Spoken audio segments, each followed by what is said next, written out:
जय माता दी प्रिय भक्तगणों। इस बार माँ दुर्गा हाथी पर सवार होकर पृथ्वी लोक पर पधार चुकी हैं। प्रिय भक्तगणों, शास्त्रों में वर्णित तथा मान्यताओं के अनुसार अगर शारदीय नवरात्रि पर यदि माता दुर्गा का आगमन उनकी वाहन सिंह पर नहीं बल्कि हाथी पर होता है तो मान्यता है कि माता दुर्गा का हाथी पर सवार होकर आना बहुत ही शुभ और कल्याणकारी माना जाता है। जीवन सुखमय हो जाता है, भक्ति का भरपूर लाभ भक्त जनों को मिलता है। प्रिय भक्तगणों, दिल में सुकून मिलता है। माता वैष्णो भरपूर आशीर्वाद देती हैं। प्रिय भक्तगणों, इस बार नवरात्रि पूरे 9 दिनों तक चलेगी, यानी कि 9 दिनों तक नवरात्रि का पर्व मनाया जाएगा। न एक दिन कम और न ही एक दिन अधिक, पूरे 9 दिनों तक चलने वाली है। माता वैष्णो की पूजा, माँ शेरावाली की विशेष रूप से पूजा आराधना की जाएगी। शारदीय नवरात्रि का महापर्व इस बार 2023 में 15 अक्टूबर दिन रविवार से शुरू हो गया है और 23 अक्टूबर दिन सोमवार को समाप्त होगा। तो प्रिय भक्तगणों, चलिए अब जानते हैं कि नवरात्रि में कौन कौन सी सब्जियां हैं जिसे नहीं खाना चाहिए, कौन कौन से फल हैं जिसे नहीं खाना चाहिए। प्रिय भक्तगणों, यदि आप लोग ही नवरात्रि में व्रत रखते हैं तो आपको बता दें, कुछ सब्जियां हैं और कुछ ऐसे फल हैं जिनको नहीं खाना चाहिए। यदि आप लोग खा लेते हैं तो आपका व्रत टूट जाता है, माता रानी आपके ऊपर क्रोधित हो जाती हैं, आपके ऊपर प्रसन्न नहीं होती हैं। तो आइए जानते हैं कि नवरात्रि में क्या खाएं और क्या नहीं खाएं, क्या पीना चाहिए, कौन कौन सा फल खाना चाहिए जिसे शुभकारी माना जाता है। प्रिय भक्तगणों, शास्त्रों के अनुसार बताए गए व्रत चाहे किसी भी प्रकार के क्यों ना हो, लेकिन उनसे जुड़े सभी नियमों का पालन करना अति आवश्यक माना जाता है, क्योंकि जो मन के मुताबिक किया जाए वह संघर्ष नहीं कहलाता। कहा जाता है कि मनोकामना को पूर्ण करने के लिए थोड़ा सा संघर्ष यानी कि तपस्या तो करनी ही पड़ती है। इसलिए ऐसी मान्यता है कि व्रत को पूर्ण विधि विधान से किया जाना चाहिए, तब आपको व्रत का पूर्ण लाभ प्राप्त होता है। अति उत्तम और शीघ्र दीर्घायु वरदान प्राप्त होता है। आपकी सभी मनोकामनाएं शीघ्र मैया रानी पूर्ण करती है। ऐसे व्यक्ति को मरने के बाद माता रानी के चरणों में स्थान मिलता है, वह सदैव माँ की सेवा करता है। ऐसा भक्त स्वर्ग लोक में जाता है। इसीलिए हर शास्त्र यही कहता है कि सच्चे दिल से अगर आपके मन में ईश्वर के प्रति श्रद्धा हो तो बिना पूजा पाठ के ही सारा फल मिल जाता है, और अगर मन में ईश्वर के प्रति शंका हो तो उस मनुष्य को कई जन्मों तक सुख नहीं मिलता है, वह नरक में ही भटकता रहता है। भागवत गीता में भगवान श्री कृष्ण ने स्वयं कहा था, जो मनुष्य सच्चे हृदय से ईश्वर को पुकारता है तो उसका नाता उस शक्ति से जुड़ जाता है जिसे आपने सच्चे हृदय से पुकारा था। इसलिए भगवान भी कहते हैं कि सच्चे हृदय से ही ईश्वर को पुकारो तो वह आपकी हर मनोकामनाओं को पूर्ण करते हैं। दोस्तों, कई लोग ऐसे भी हैं जो भगवान के सामने घंटों पूजा करते हैं और रोते हैं, फिर भी भगवान उनकी कभी नहीं सुनता है। दरअसल जब आप सच्चे मन से ईश्वर को पुकारते ही नहीं हैं तो भला वो आपकी पुकार कैसे सुनेंगे। दोस्तों, ये तो थी वो बातें जो भक्त और भगवान के बीच की थी। तो प्रिय भक्तगणों, अब हम जानते हैं कि नवरात्र के दौरान क्या नहीं खाना चाहिए और क्या पीना चाहिए और क्या नहीं पीना चाहिए। वह कौन सा फल है जिसको खाने से व्रत संपूर्ण और सफल हो जाता है। प्रिय भक्तगणों, चाहे मर जाना, भूल कर भी नवरात्रि के दिनों में पानी पूरी कभी मत खाना। जी हाँ, जिसे गोलगप्पे आप लोग कहते हैं, उनको कभी आप लोग मत खाना, क्योंकि इस दिन कभी कभी बीच में शुक्रवार पड़ जाता है और शुक्रवार को माँ संतोषी का दिन कहा जाता है।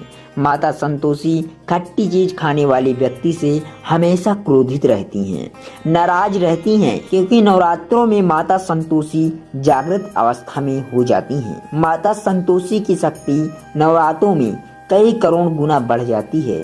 नवरात्रों में जब शुक्रवार पड़ जाए तो इमली नहीं खाना चाहिए। माता संतोषी रूठ हो सकती हैं, आपको दंड दे सकती हैं। नींबू नहीं खाना चाहिए। वैसे तो नवरात्रि के व्रत में नींबू खा लेना चाहिए, पर अगर शुक्रवार हो तो माता संतोषी के क्रोध से बचने के लिए नींबू नहीं खाना चाहिए। प्रिय भक्तगणों, पानी पूरी क्यों नहीं खाना चाहिए?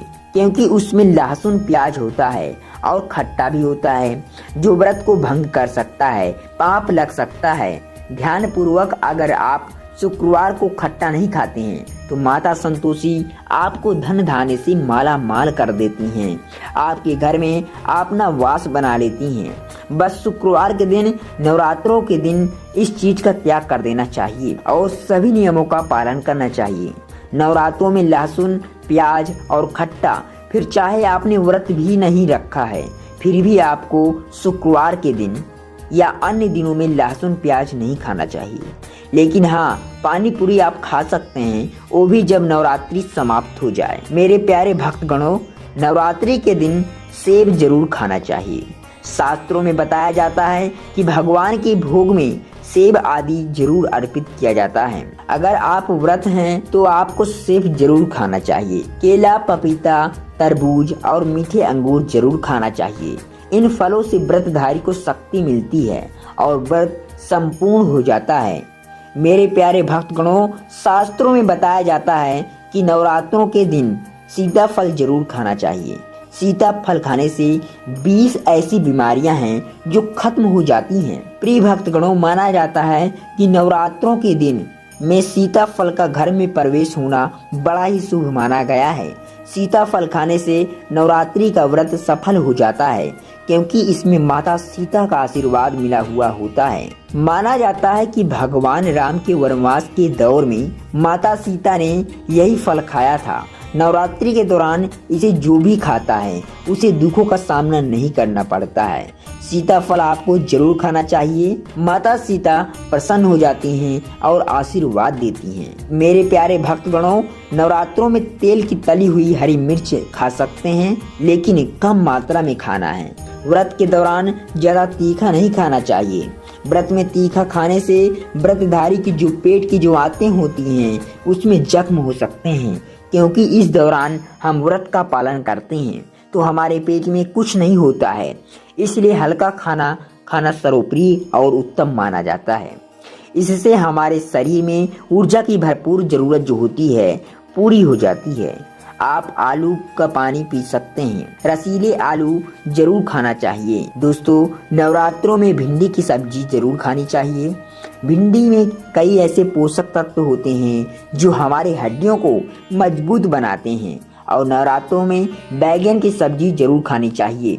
लेकिन याद रहे, जब नवरात्रों में सोमवार पड़ जाए तो बैगन की सब्जी मत खाना, पाप लगेगा। नवरात्रों में सब्जी में हरा धनिया जरूर डालना चाहिए। हरे धनियों से भी व्रतधारी को पोषक तत्व मिलते हैं। नवरात्रों में हरा धनिया अवश्य खाएं, इससे जो शुगर लेवल होता है वह काफी कम हो जाता है। नवरात्रों में रिफाइन का तेल और सरसों का तेल भूलकर भी व्रत के दौरान नहीं खाना चाहिए। मूंगफली का तेल और देसी घी और गोले का तेल, जो नारियल का गोला आता है, उसका तेल खाना अच्छा माना जाता है। मेरे प्यारे भक्तगणों, नवरात्रों में व्रतधारी को लस्सी, डिब्बा बंद जूस नहीं पीना चाहिए। उसमें कई केमिकल मिले होते हैं जिसके कारण आपका व्रत टूट सकता है।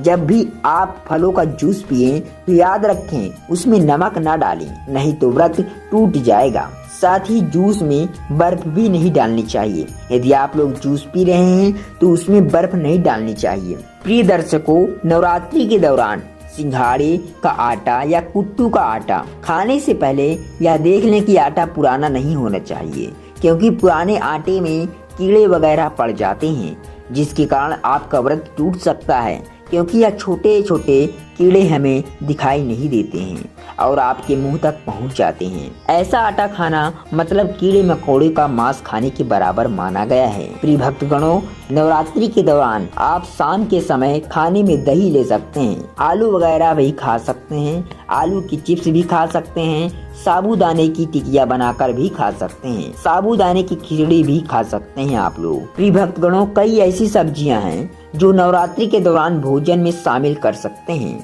इससे आपको एनर्जी भी मिलेगी और व्रत भी आपका सफल हो सकता है। नवरात्रि के दौरान आप दूध पी सकते हैं जो आपको ताकत प्रदान करता है। चाय वगैरह भी पी सकते हैं, लेकिन याद रखें उसमें नमक न डालें। चाय में नमक डालने से व्रत आपका टूट सकता है और हड्डियां भी आपकी थोड़ी थोड़ी गलना प्रारंभ हो सकती हैं। प्रिय भक्तगणों, एक बात का ध्यान रखें, व्रतधारी को पेट भर खाना यानी कि गले तक भोजन नहीं करना चाहिए, नहीं तो व्रत रखने का कोई भी फायदा नहीं होता है। थोड़ा थोड़ा खा सकते हैं। प्रिय भक्तगणों, नवरात्रि के 9वें दिन आदि शक्ति माँ दुर्गा को समर्पित होते हैं। नवरात्रि के 9 दिन माता रानी के 9 अलग अलग स्वरूपों की पूजन किया जाता है। नवरात्रि के 9 दिनों तक माता रानी को अलग अलग स्वरूप के हिसाब से अलग अलग पुष्प, अलग अलग भोग अर्पित किए जाते हैं। लेकिन क्या आप जानते हैं, कुछ ऐसी वस्तुएं हैं जिन्हें नवरात्रि के दौरान भूलकर भी माता रानी को अर्पित नहीं करनी चाहिए। अगर इन वस्तुओं को आप गलती से भी माता रानी को अर्पित कर देते हैं तो आपको व्रत और पूजन का पूर्ण लाभ नहीं प्राप्त होगा। माता रानी आपके ऊपर क्रोधित भी हो सकती हैं, इसलिए माता रानी की कृपा प्राप्त करने के लिए आपको यह जानना अति आवश्यक है कि वो कौन सी ऐसी वस्तुएं हैं जो माता रानी के पूजन में भूलकर भी इस्तेमाल नहीं करना चाहिए। तो आइए प्रिय भक्तगणों, माता रानी का जयकारा लगाते हुए आगे बढ़ते हैं। नवरात्रि के दौरान शादीशुदा महिलाओं को सफेद कपड़े पहनकर पूजा पाठ नहीं करना चाहिए, साथ ही काले कपड़े भी नहीं पहनना चाहिए। इससे पूजा व्रत आदि खंडित हो जाती है। माता की चौकी जब आप लगाएं तो उसके नीचे कागज नहीं लगाना चाहिए। माता की चौकी हमेशा लाल कपड़ा बिछाकर ही बनाना चाहिए। हमेशा याद रखें, नवरात्रि के इन 9 दिनों तक व्रतधारी को अपना आसन माँ की चौकी के आगे ही लगाना चाहिए। वहीं पर आपको सोना चाहिए। मंदिरों को नवरात्र के दौरान अकेला नहीं छोड़ना चाहिए, बहुत ही अशुभ माना जाता है। प्रिय भक्तगणों, जरा आप ही सोचिए, माता रानी 9 दिनों के लिए धरती पर आकर आपके साथ आपके घर में रहने के लिए आई हैं और ऐसे में आप उन्हें अकेला छोड़ देते हैं तो माता भी आपको छोड़कर चली जाएंगी। वह कहेंगी कि इसको मेरी जरूरत नहीं है, वह अकेली पड़ जाती हैं, इसलिए माता के पास ही सोना चाहिए। भक्तगणों, नंबर 2, नारियल हिंदू धर्म में समृद्धि, धन, श्रद्धा और सम्मान का सूचक माना जाता है। नारियल को श्रीफल भी कहा जाता है। नारियल को सुख समृद्धि में वृद्धि करने वाला माना जाता है। नारियल का हर मांगलिक कार्य में विशेष महत्व होता है। जैसे कि आप सभी लोग जानते हैं कि माता रानी के कई मंदिरों में नारियल से बलि भी दी जाती है और माता रानी की पूजन में नारियल का इस्तेमाल हम सभी लोग करते हैं। खासकर कलश की स्थापना नारियल रखकर ही की जाती है। माता रानी की पूजन में हम नारियल इस्तेमाल करते समय कुछ ऐसी गलतियां हैं जो कर बैठते हैं। दोस्तों, नारियल कई प्रकार के होते हैं, एक हरा, दूसरा सूखा, जिसके अंदर पानी होता है। जिस नारियल के अंदर पानी होता है, माता रानी के पूजन में सदैव पानी वाला और जटा वाला नारियल ही इस्तेमाल करना चाहिए। नारियल का पूर्ण होना चाहिए, नारियल चटका हुआ नहीं होना चाहिए या फिर टूटा हुआ नहीं होना चाहिए, क्योंकि साबुत नारियल ही पूर्ण और पवित्रता का प्रतीक होता है। साबुत नारियल ही सुख समृद्धि का प्रतीक होता है। साबुत नारियल को ही श्रीफल यानी कि माता लक्ष्मी का फल कहा जाता है। नवरात्रि में माता रानी के कलश की स्थापना करते समय जटा वाला यानी कि पानी वाला नारियल ही कलश में स्थापित करना चाहिए। मेरे प्यारे भक्तगणों, साथ ही यह ध्यान रखना चाहिए कि नारियल को सदैव कलश के ऊपर लेटाकर रखना चाहिए। घट स्थापना करते समय कभी भी नारियल को खड़ा नहीं रखना चाहिए। नारियल को सदैव लिटाकर कलश के ऊपर रखा जाता है। साथ ही नारियल को स्थापित करने से पहले आप नारियल को लाल कपड़े में लपेटकर उस पर और फिर लाल चुनरी उड़ाकर आप नारियल को कलश के ऊपर स्थापित कर सकते हैं। शास्त्रों में कहा गया है कि कलश के ऊपर जब सही तरीके से नारियल रखा जाता है और सही प्रकार का नारियल रखा जाता है, ही व्रत और पूजन का पूर्ण फल आपको प्राप्त होता है। यह भी ध्यान रखें कि महिलाएं माता रानी को नारियल अर्पित तो कर सकती हैं, लेकिन कभी भी माता रानी के सामने नारियल को भूलकर भी नहीं तोड़ना चाहिए, क्योंकि नारियल जो होता है वह बीज से उत्पन्न होता है और स्त्रियां बीज रूप से ही शिशु को जन्म देती हैं। इसलिए कभी भी महिलाओं को नारियल नहीं तोड़ना चाहिए। प्रिय भक्तगणों, जो नंबर 3 है वह आप लोग जरूर ध्यान दीजिएगा। लौंग जो होती है, हम सभी माता रानी के पूजन में इस्तेमाल तो करते ही हैं, लेकिन लौंग का इस्तेमाल करते समय एक बहुत बड़ी गलती कर बैठते हैं। हमेशा ध्यान रखना चाहिए कि माता रानी को सदैव फूल वाली लौंग ही अर्पित करना चाहिए।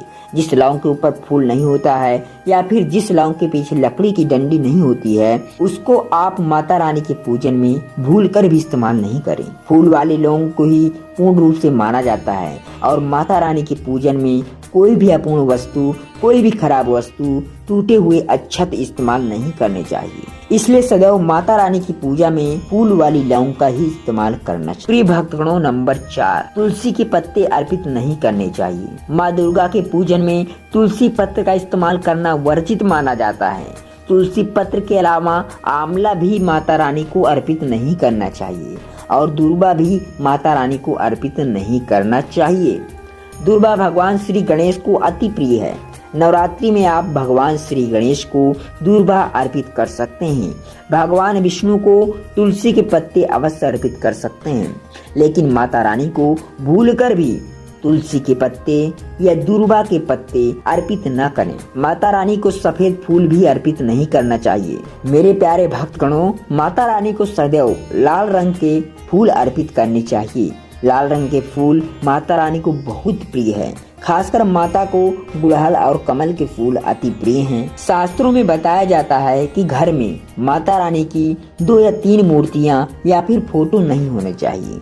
इस बात का अभी आप विशेष ध्यान रखें कि माता रानी के पूजन में कोई भी खंडित चीज इस्तेमाल न करें, जैसे कि चटका हुआ या फिर टूटा हुआ दीपक या फिर चटका हुआ कोई भी बर्तन।